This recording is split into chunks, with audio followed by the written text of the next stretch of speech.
Raya and the Last Dragon has terrific music, a cute baby, and a likable dragon. I cared about the protagonists, the animals were imaginative, and the filmmakers took care to make the weapons and martial arts styles authentic to Southeast Asia.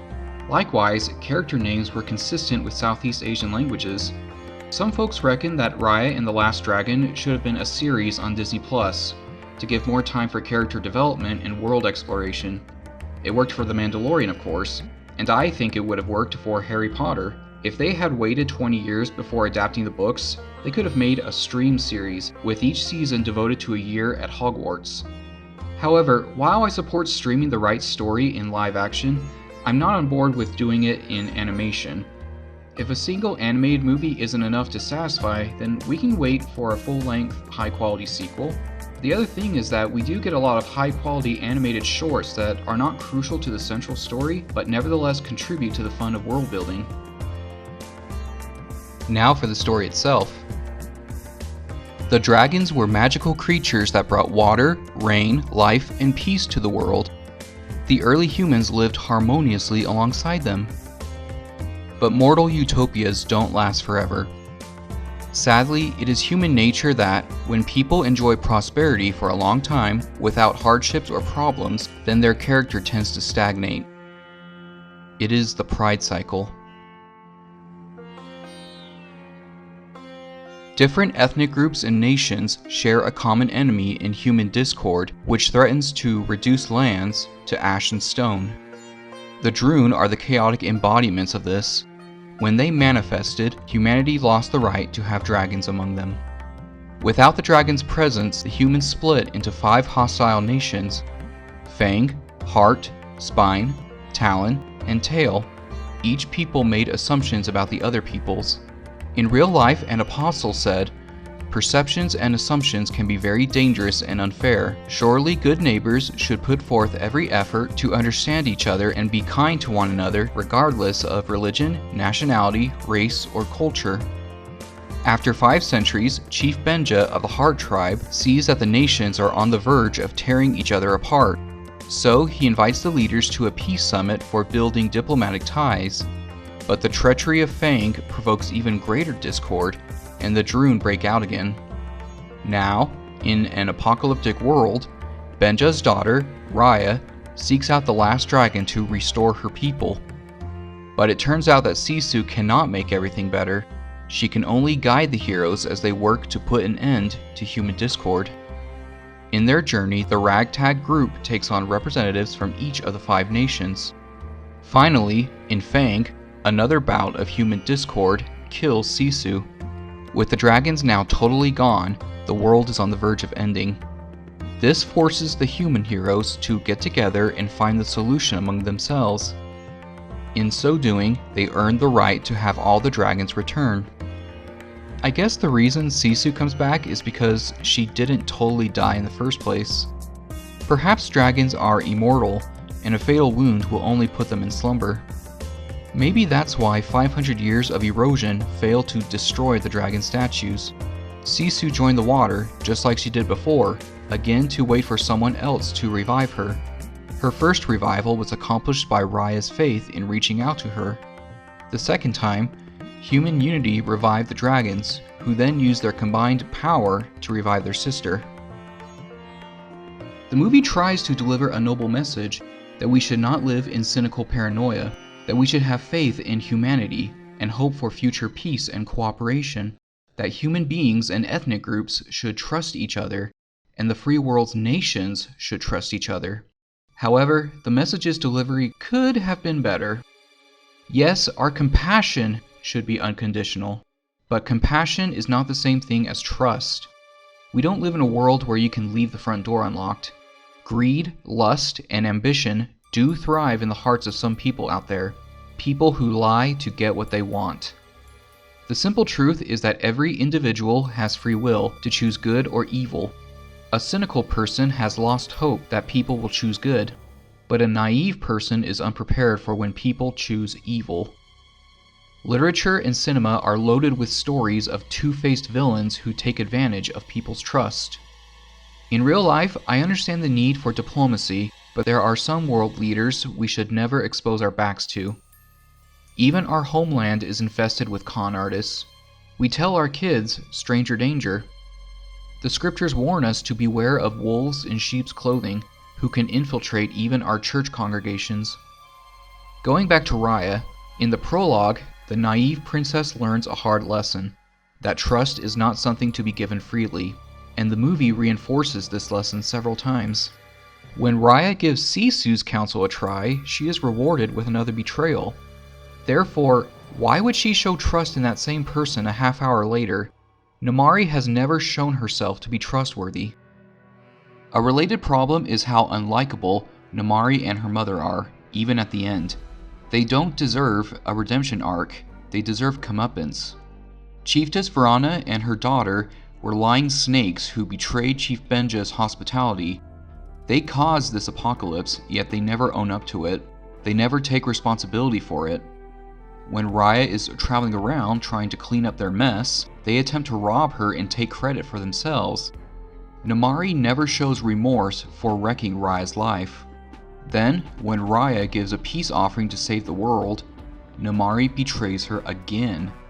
Raya's anger is understandable, but why is Namaari mad at her? If the Fang Princess had any decency, she'd present the stone and beg Raya's forgiveness. But no. Instead, she tries to push half the blame for Sisu's death on Raya. That's pathetic. Then, when everything is over, the Fang royals still never apologize for their crimes. A final issue I have is that the human race did not earn the dragon's return. It was just 5 individuals. Shouldn't human unity be a widespread effort where everyone has to pitch in? So, here's how I think the story could have been better. The narrative would have to go back and forth between the past and the present. What if, in the beginning, Namaari was a sincere friend to Raya? The 2 innocent girls were starting to bond over their similarities and common ground. Namaari shows trust in Raya by divulging her tribe's closely guarded secret, that Sisu can be found somewhere deep in enemy territory. Raya would reciprocate that trust by showing Namaari the gem. In this version, Namaari would not know that her mother's warriors had followed them and would make a play for the gem. But, once the robbery started, Namaari would be duty-bound to fight alongside her countrymen. This could still be the start of Raya's grudge against her. As the embodiments of human discord, the Druun are like a consuming fire that leave nothing but ash and stone in their wake. However, since water is anathema to them, they cannot cross rivers or lakes. And of course, the crystals of dragon magic will hold them back. This is a good start. However, even though the Druun cannot be eliminated through force of arms, I would still have them be more fightable. Not just with water weapons, but with swords and shields. Self-defense doesn't feed human discord. What does feed it is fear, distrust, anger, and aggression. With the Druun running rampant, humanity is in disarray. People stay together in refuges, with outlaws plaguing the roads. The nations raid each other, squabbling over dwindling resources. What did Raya spend 6 years doing? I'm thinking that she should have inherited her father's title, and led those of her people who survived the initial outbreak. She'd spend 6 years practicing with the warriors of Heart. Wielding her father's dragon blade, she'd protect her people from both the Druun and raiders, and she wouldn't do it alone. She'd rely on teamwork with her warriors. However, the apocalypse of the Druun is only getting worse. So, Raya would charge her warriors to keep guarding their people, while she would embark on a solo mission to find Sisu. But why would Raya take the trouble of stealing Namaari's scroll? Surely there are other maps of Kumandra that are easier to obtain, and she can always just follow the streams during the rainy season. Namaari can be reintroduced waylaying a cargo wagon bound for Talon. It's clear that she doesn't want to hurt the merchants, just seize their goods to keep Fang supplied. But Raya could intervene, fight Namaari, and enable the merchants to escape with their goods. Frustrated, Namaari and her fellow raiders would surround Raya, and she'd be ready to shed blood in a last stand. But the Druun would interrupt the confrontation, and everyone would scatter. Raya continues with her quest, and Namaari tracks her to see what she's up to. As shown in the actual movie, Raya awakens Sisu and learns that their only hope of extinguishing the Druun is to reunite the magic crystals. However, instead of making this quest a series of heists, perhaps Sisu could talk Raya into making this an endeavor of alliance. There's a deleted scene where Raya's dad showed her a type of flower called the Heart of the Dragon. When he pours water on a flower, it opens up and glows, and this triggers the same reaction in hundreds of surrounding flowers. This was meant to symbolize how one person with hope can inspire others. Make that Raya's quest instead. However, in her bitterness, Raya would see Fang as the common enemy that the other tribes can unite against. Heart, Spine, Talon, and Tail can coordinate defense against the Druun and lay siege on Fang for the final shard and to get revenge. Sisu doesn't approve, but Raya's mind is set. Nevertheless, being a good person, Raya would always insist on abiding by Kumandra's equivalent of the Geneva Conventions: no targeting civilians, and no harming of Fang soldiers who surrender or stay out of the way. Boone would bring them to the Tailed Chiefess, the reveal of a living dragon, and the discovery that Namaari's party is prowling around would convince the Chiefess to join the alliance. After being driven away, Namaari hurries home to warn her mother. Raya, Sisu, Boone, and the Tail delegation next go to Talon. While the Tail delegation is making a goodwill humanitarian gesture to the people of Talon, Raya has her little chase with the baby and her pets, who then help her infiltrate the palace. She learns that Dang Hai is really just a puppet, and the real power is with his mother, Dang Hu. Raya rescues Sisu and obtains the shard. At Sisu's insistence, she also saves Dang Hu from the Druun and returns her to her son. In gratitude, Dang Hai joins the alliance. Raya, Sisu, Boone, the baby, and the delegations of Tail and Talon next go to Spine. Sisu tries to make the opening gesture, but gets herself and Raya caught. Then, while the delegations make a goodwill humanitarian gesture to the people of Spine, Boone and Tuk Tuk and the baby help Raya and Sisu befriend the warrior Tong, who then vouches for them to the Spine chief.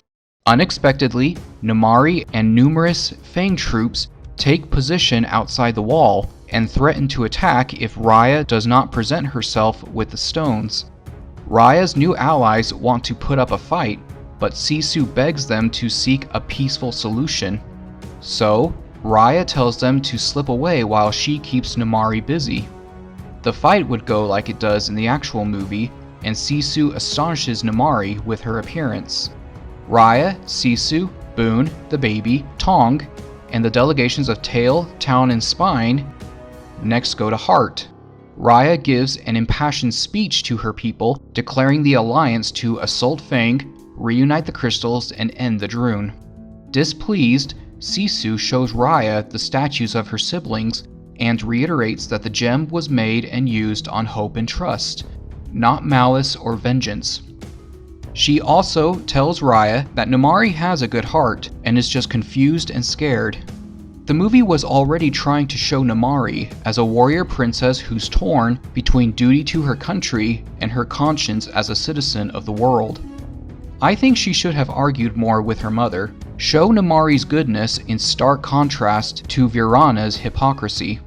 Namaari might urge her mom to give peace a chance by surrendering the last shard to the tribes, but the chiefess is too cynical and prideful. She would rather keep the stone, make her enemies pay a heavy price for trespassing in her city, and remind them to fear Fang. Namaari would argue that it's Fang's own fault for being hated by the other tribes, and she would confess that she's always been haunted by the guilt of wrecking the lives of Raya and so many other people. Virana would rationalize that, through his naivete, Chief Benja was practically begging them to take the stone off his hands. Fang was the first to accept that offer, but the other chiefs were sore losers who would not accept that Fang was the rightful claimer. Therefore, the unleashing of the Druun is their fault. The chiefess would tell her daughter, "Your tribe and I trust you, and you have always rewarded us with loyalty. That is what matters." Now, this battle will provide us with an opportunity to seize and reunite the Dragon Stones, with the bonus of a dragon. Namaari, if you wish to ease your regrets, then help me finish the quest that we began 6 years ago. Sisu's power will vanquish the Druun, and Raya and everyone will have their loved ones returned to them. The essence of the dragons will remain secured in Fang, and it will open for us a new age of strength. You will have my gratitude and the gratitude of your people. While the Alliance is setting up the siege around Fang City, Raya and her new friends would quietly send Namaari the peace offering. For that lakeside scene, I'd have her show up with good intentions. Her crossbow would be sitting out in the open next to her, and she'd keep one hand on it while telling Raya's group her conditions. She'll give them the stone in exchange for their solemn oath to leave Fang in peace and to reopen diplomatic and economic relations with Fang. Raya's alliance would agree to this. But Namaari did not know that her mom had followed her and surrounded the place. Naturally, Raya would be furious. It's just like last time. But this time, instead of fighting alongside her countrymen, Namaari would turn against them and renounce her allegiance to Varana. In the resulting standoff, instead of giving Namaari time to reason with her mother, maybe Raya could rashly make the first move, triggering a skirmish that results in Sisu's death and Varana taking back her crystal and banishing Namaari. The water recedes. Raya would feel responsible. She tries hiding from her guilt by turning to anger. She, her friends, and the Alliance commence a direct attack on Fang. Now, being a Disney animated movie, no blood would actually be shed. Rather, it would be like in Brave when the clans are at each other's throats. In this case, the attack is interrupted by an onslaught of Druun. While her allies retreat, Raya takes advantage of the chaos to go after Varana, but a penitent Namaari could intercept her and talk her down. In this confrontation, Namaari would admit, "It's my fault Sisu died," and she would apologize for everything. She could show trust in the Heart Princess by dropping her weapons and extending a hand, offering to help fix this. Then it would be Raya's test to give peace a chance. Meanwhile, Raya's friends convince their chiefs to use their stones and troops to help Fang's citizens evacuate. Then Raya rejoins them and says that Namaari is coming with the last stone and they must trust her. It will take the unity of all 5 tribes to defeat the embodiments of human discord. We'd cut to Namaari. With full dignity and confidence, she approaches the chiefess and her guards. With a voice of authority, she rebukes Varana for her nationalism, declares herself the new chiefess, and convinces the guards to switch allegiance to her. Defeated, Varana surrenders the final shard. At the climax, Raya and the others entrust it all to Namaari, and she comes through for them. The film's ending would be the same as before, except that Namaari's mother would no longer be in power. What do you guys think? Give me feedback in the comments. But please, no matter if you agree or disagree, try to keep it civil.